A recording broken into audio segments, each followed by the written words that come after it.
तेरे जन की हो चरण धूड़, तेरे जन की हो तेरे दर्शन को बल जाई, तेरे दर्शन को बल जाई। अमृत बचन हृदय उरतारी, अमृत बचन हृदय उरतारी, तो कृपा ते संग पाई, तो कृपा ते संग पाई।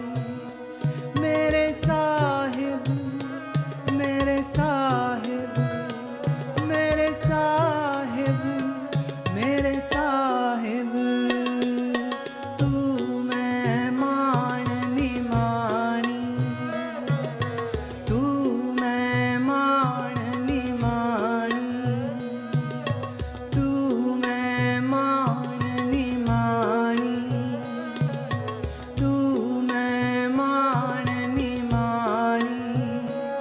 मेरे साहिब, मेरे साहिब, मेरे साहिब, मेरे साहिब, तू मैं माननी मानी, तू मैं माननी मानी।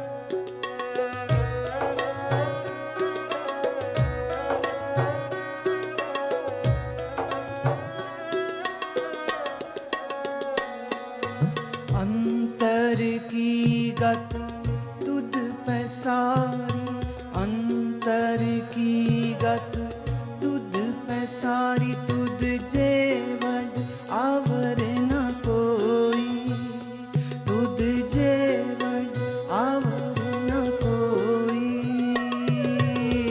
जिसनु लाए लहे सो लागे, जिसनु लाए लहे सो लागे, भगत तुहारा सोई, भगत तुहारा सोई।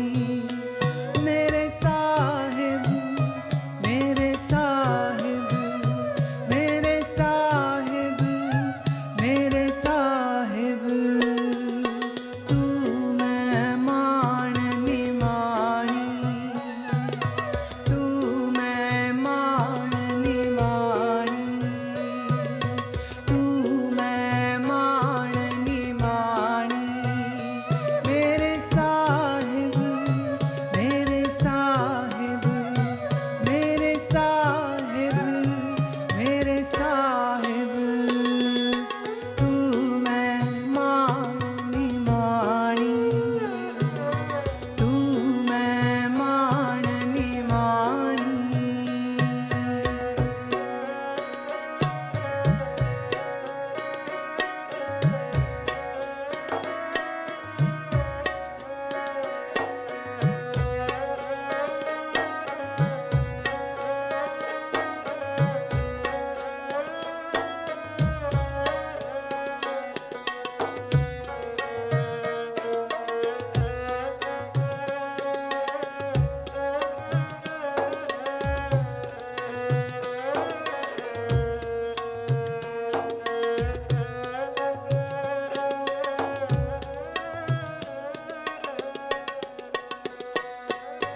दोई कर जो मांगो एक दाना, दोई कर जो मांगो एक दाना, साहिब तू ते पावा, साहिब तू ते पावा।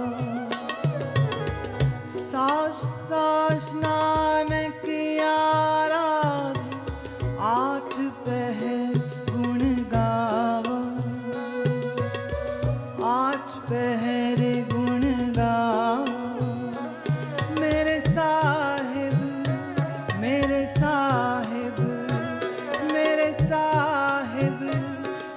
साहिब तू मैं माण निमाणी, तू मैं माण निमाणी, तू मैं माण निमाणी, तू मैं माण निमाणी।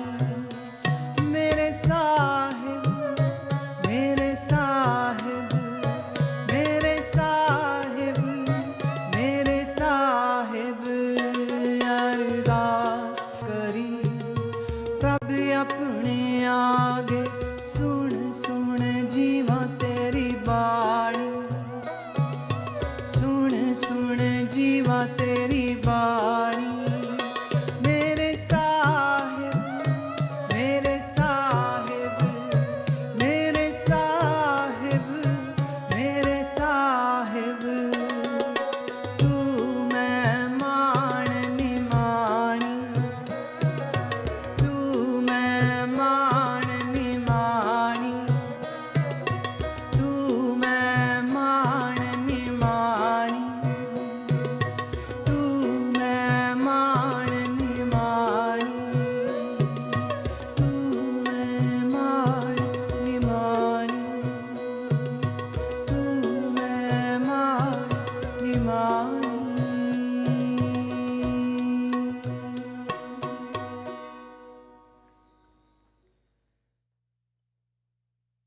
इस शब्द के भाव हैं कि प्रभु आपके चरणार वृंदों में प्रार्थना है, तू मेरा मान है, मेरा अभिमान है, और मैं मान रहित रहूं और हूं। तू मेरा मान है। प्रार्थना है कि जीऊं तेरी वाणी को सुन सुन के जीऊं। मेरे चित्त में तेरा स्मरण रहे, और जब तक रहेगा मुझे मालूम है मैं आनंद में हूं। और यह भी जानते हैं कि अगर तुमसे बिछड़े तो सिवाय दुख के और कुछ नहीं होगा।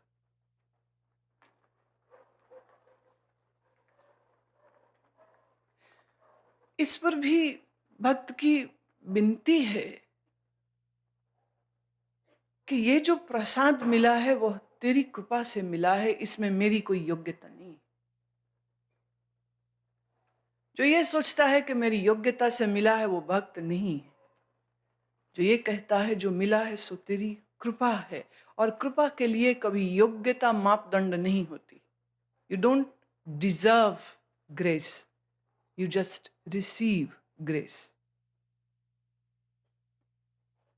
बावह चरण धूड़ तेरे जन की होवा, जिन्होंने तुम्हें जाना है वह संत वह ऋषि वह महात्मा वह गुरुजन, मैं उनके चरणों की धूली बन जाऊं,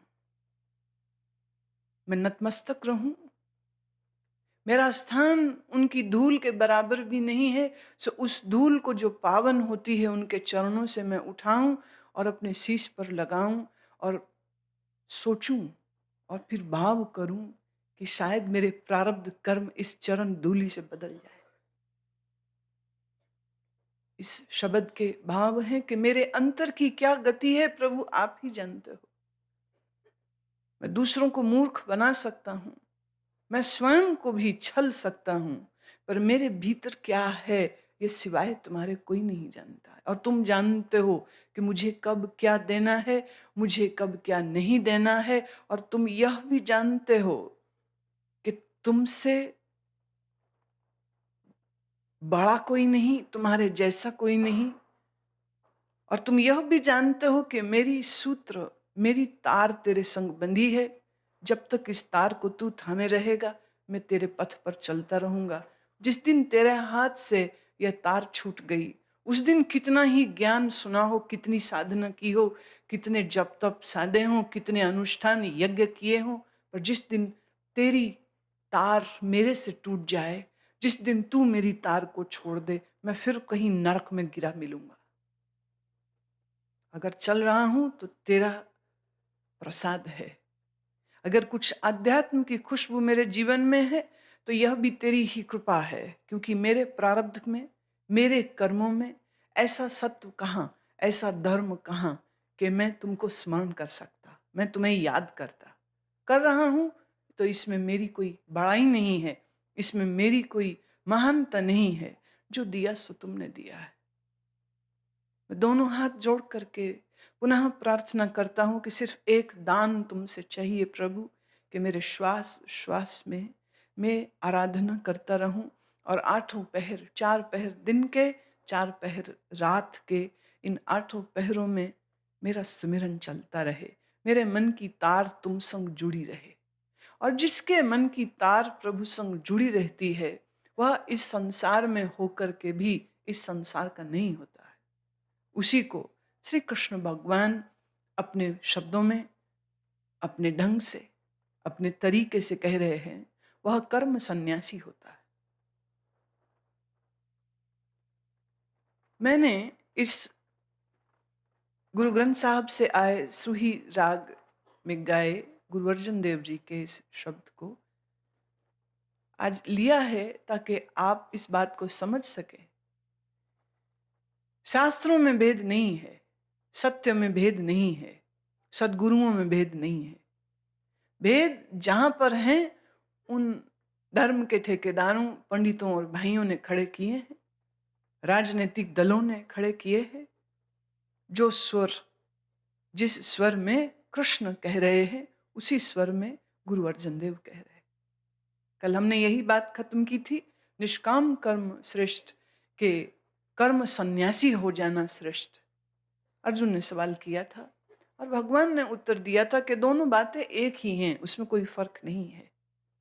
भक्त नम्रता में रहता है, स्वयं को मिटा देता है, अपने आप को ईश्वर के सुपुर्द कर देता है, और उसके लिए उसका तन अपना नहीं, उसके लिए मन अपना नहीं, उसके लिए उसकी बुद्धि अपनी नहीं, इंद्रियां अपनी नहीं। इंद्रियों से जो संसार दिखता है वह शब्द, स्पर्श, रूप, रस, गंध, यह प्रपंच भी परमात्मा का है, यह जानता है भक्त। तो जब मेरा कुछ है नहीं, जब मैं उसके अलावा कुछ नहीं हूं, तो मैं करने वाला कैसे हो सकता? भक्त के भीतर अकर्ता भाव का सहज ही जन्म हो जाता है। उसे कुछ अलग से करना ही नहीं पड़ता, बस अपनी मैं को मिटाए, बस मैं को मिटाता चला जाए, मैं को मिटाता चला जाए। मैं नहीं क्या, कौन हूं मैं? कहते कुछ नहीं। मैं क्या? कुछ नहीं। मैं कौन? कुछ नहीं। जो है सो तू है मेरे साहिब, तू ही है, तू ही मेरा है, तेरी वजह से मैं हूं। मेरे जीवन में जो प्रसाद है वो तेरी वजह से है, मेरे जीवन में जो आनंद है वो तेरी वजह से है, मेरे जीवन में जो ज्ञान है वो तेरी वजह से है, मेरे जीवन में जो मस्ती है वो तेरी वजह से है, मेरे जीवन में जो राग है वो तेरी वजह से है, मेरे जीवन में जो सुख है वो तेरी वजह से है। सब कुछ तो तेरा है, तो मेरा है क्या? तो भक्त के अंदर सहजता से निष्काम कर्म की समझ आ जाती, उसे कुछ अलग से करना नहीं पड़ता है। पर ज्ञान का जो मार्ग है, जो सांख्य योग है, सांख्य योग में शिष्य को, साधक को ज्ञान के सूत्रों को लेकर पुनः पुनः बार बार बार बार चिंतन करना होता है।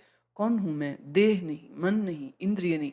बार बार इस बात पर वो ठहरता है, बार बार वो यह प्रश्न करता है, बार बार वो यही चिंतन करता है, बार बार वो यही प्रश्न करता है, बार बार उसकी दृष्टि इसी बात पर रहती है। भोजन खाया तो किसने? रंग दिखा तो किसको? मुझे कि आंख को? शब्द सुने मुझे कि कान को? ये ठंडी हवा जिस्म को लग रही है कि मुझे?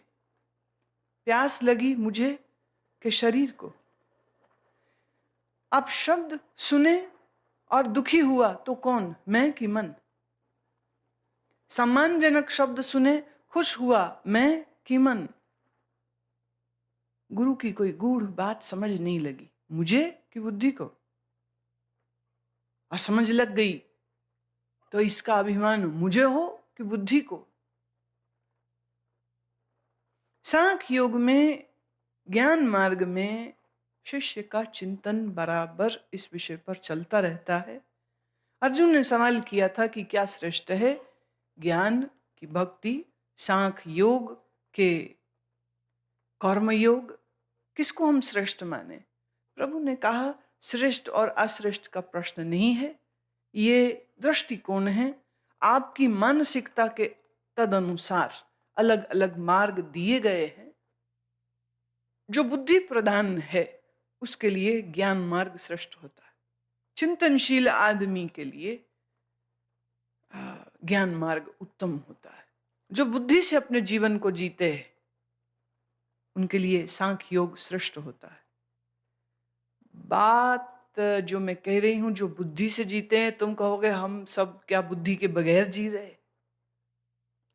तुम सब बुद्धि के बगैर ही जी रहे हो। तुम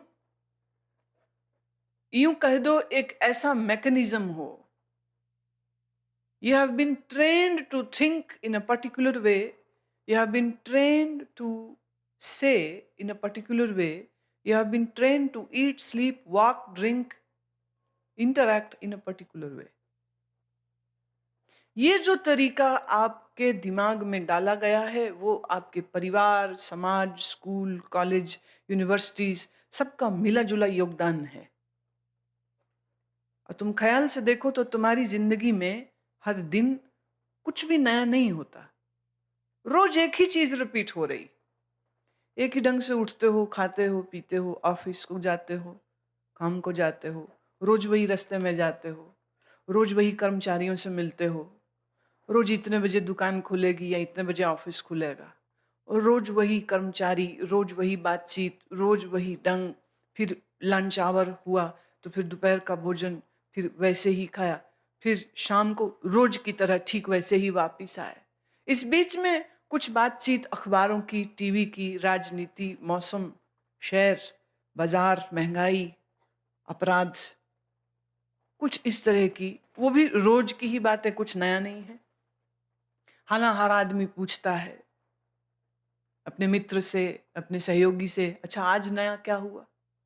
कुछ नहीं, आज बड़ा बोर दिन है, कुछ बेकार, कुछ खास हुआ ही नहीं। इसलिए फिर कभी कभी तुम्हारा दिमाग सोचता है कि कुछ खास करो। कुछ क्या खास करो? अब आप सोचोगे भी तो तुम्हारी खास सोच भी आम ही होती। क्या करोगे? सिनेमा जाओगे, कोई नई बात नहीं है। क्लब जाओगे, कोई नई बात नहीं है। किसी होटल, किसी रेस्टोरेंट में खाने चले जाओ, ये भी कोई नई बात नहीं। घूमने के लिए किसी पहाड़ में चले जाओगे, ये भी कोई नई बात नहीं। एक मैकेनिज्म है।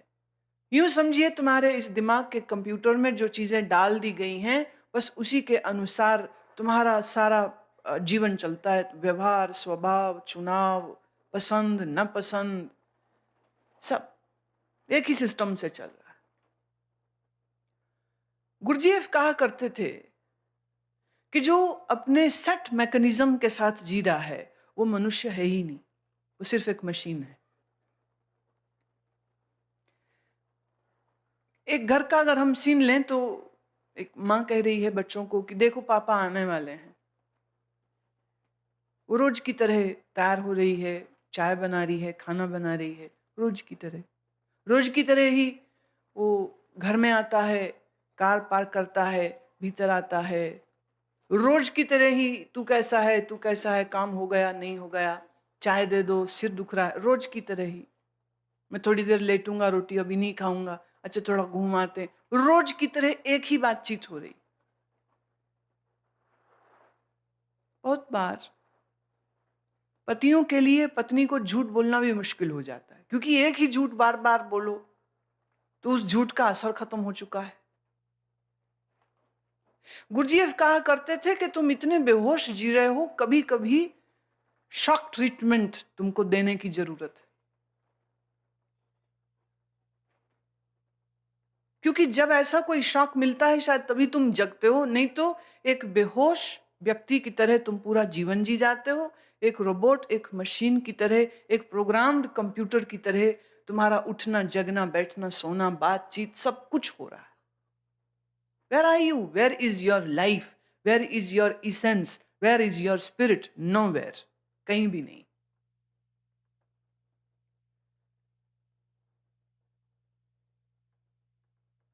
गुरुजीएफ एक प्रयोग दिया था। उसने अपने एक शिष्य से कहा कि आज जब तू घर जाए तो रोज तू क्या करता है? उसने कहा क्या करता हूँ, कुछ विशेष नहीं, कोट टांगता हूँ खूंटी पे, भीतर सोफे में बैठता हूँ, मेरी कुर्सी है जिस पर मैं पसंदीदा मेरी कुर्सी में रोज वहीं पे जाके बैठता हूँ। ड्राइंग रूम में और 10 जगह हैं, पर मैं एक ही जगह बैठता हूँ, मुझे वो मेरी फेवरेट कुर्सी है। और पत्नी चाय दे देती है, कॉफ़ी दे देती है, मैं कॉफ़ी पीता हूँ, फिर टीवी ऑन करता हूँ, फिर टीवी का प्रोग्राम देखता हूँ, इतने में बच्चे आ जाते हैं, खाना खाते हैं, ब्रश करता हूँ, कपड़े बदलता हूँ, सो जाता हूँ। बोले तुम्हारी पत्नी? बोले वो भी रोज इसी तरह, जो मैंने कहा उस पूरे सीन का वो हिस्सा है, हम लोग रोज एक ही, नया क्या? गुरुजीएफ ने कहा ठीक है, आज जब तुम घर जाना फूल लेके जाना। द्वार खुलते ही, घर का दरवाजा खुलते ही पत्नी को फूल देना, जोर से गले मिलना, प्यार से उसको चूमना और कहना मैं तुम्हें बहुत प्यार करता हूँ, और चलो आज मैं तुम्हारी मदद करूंगा, तू बैठ मैं तेरे लिए कॉफी बनाता। हंसने लगा पति। उसने कहा मेरी पत्नी तो चकर आ जाएगी, तो हैरान हो जाएगी, मैंने तो घर में कभी गिलास नहीं उठा कर रखा, आप कह रहे हो घर का काम करूं। गुरुजीएफ ने कहा बस तुम इसी को फॉलो करना, घर का काम करना, पौधों को पानी देना, डस्टिंग कर देना, भोजन बना देना, जैसा भी आवे पर बनाना, वो जबरदस्ती घुसना चाहे उसको बैठा लेना, पानी गर्म करके देना, उसको कहना ला तेरे आज मैं पाँव धोता हूं, तो कितना काम करती। वो घर गया, उसने ठीक वैसे ही किया, क्योंकि गुरुजीएफ का ढंग अलग था। प्रवचन करके, भाषण दे करके वो लोगों के मन को सुलझाने की कोशिश करते ही नहीं थे, उसका एक अपना अलग तरीका, एक विचित्र। He used to design devices through which people would be given a challenge to change themselves and their mind. आज वो जब घर गया उसने ठीक वैसे ही किया। रोज जाता था सड़ी हुई शक्ल लिए, उदास, थका, परेशान, ट्रैफिक, सरकार, पता नहीं किस किस को गाली देते हुए, पड़ोसी के कुत्ते से लेकर के देश के राष्ट्रपति तक को बुरा भला कहते हुए घुसता था रोज। और आज जब भीतर गया तो मुस्कुराते हुए गया, हंसते हुए गया। पत्नी ने द्वार खोला रोज की तरह, उसने फूल दिए और पत्नी को पहला झटका लगा, फिर उसने जोर से गले मिला, फिर प्यार से चूमा उसको, और फिर हाथ पकड़ के ले गया और अपनी फेवरेट कुर्सी पर, जिस पर वो किसी को बैठने नहीं देता था, वो कहते यहां बैठ। पत्नी का मुंह खुला रह गया, ये हो क्या रहा है? उसने कहा तू बैठ, मैं तेरे लिए कॉफी लाता हूं, कुछ साथ में खाएगी? वैसे मैं केक भी लाया। अब पत्नी के लिए ये झटके पे झटका होने लग गया। उसने कहा ऐसे थोड़ी होता है, मैं लाती हूं ना, आप बैठो। बोले नहीं तू बैठ, आज तो मेरी कसम है तू हिलेगी नहीं यहाँ से, आज मैं तुम्हें कॉफी पिलाऊंगा, देख तो सही मुझे आती है बनानी कि नहीं आती, let me do it for you, तू रोज करती मेरे लिए, क्या मैं नहीं कर सकता? पत्नी हैरान और परेशान बैठी रह गई। उसने कॉफी भी पिलाई, केक भी खिलाया, और फिर उसने अपनी जेब से उसके लिए एक रिंग जो वो लेके आया, फिर वो भी भेंट दी। पत्नी हैरान, क्योंकि एक ही बार उसको मिली थी जब इन दोनों की सगाई हुई थी, उसके बाद पति ने कभी कुछ इस तरह की चीज दी नहीं थी। पत्नी के लिए एक और झटका लगा। इसके पहले कि वो कुछ पूछती या बोलती, वो भाग के गया बाथरूम में, बाल्टी भर के गर्म पानी की लाया, कहती प्रिय पाँव डालो इसमें, तुम, मैं तुम्हारे आज पाँव साफ करना चाहता हूँ। मैंने आज आते हुए पढ़ा था कि हमारे पाँव में ऐसे कुछ पॉइंट्स होते हैं जिसके ऊपर अगर थोड़ा मसाज किया जाए तो सारी थकान उतर जाती, तो दिन भर से खड़ी रहती है। जैसे ही उसने जबरदस्ती पत्नी के पाँव उस गर्म पानी में डाले, पत्नी रोने लग गई जोर जोर से। पति घबराया कि ये क्या हुआ, इसको तो खुश होना चाहिए, तो रो क्यों रही है? कहती मुझे लगता था, बहुत दिनों से लगता था, पर आज आखिरकार वो हो गया। पति पूछे क्या? पत्नी कहती मैं बहुत दिनों से मुझे यही डर था कि तू एक दिन पागल हो जाएगा, और तू आज हो गया।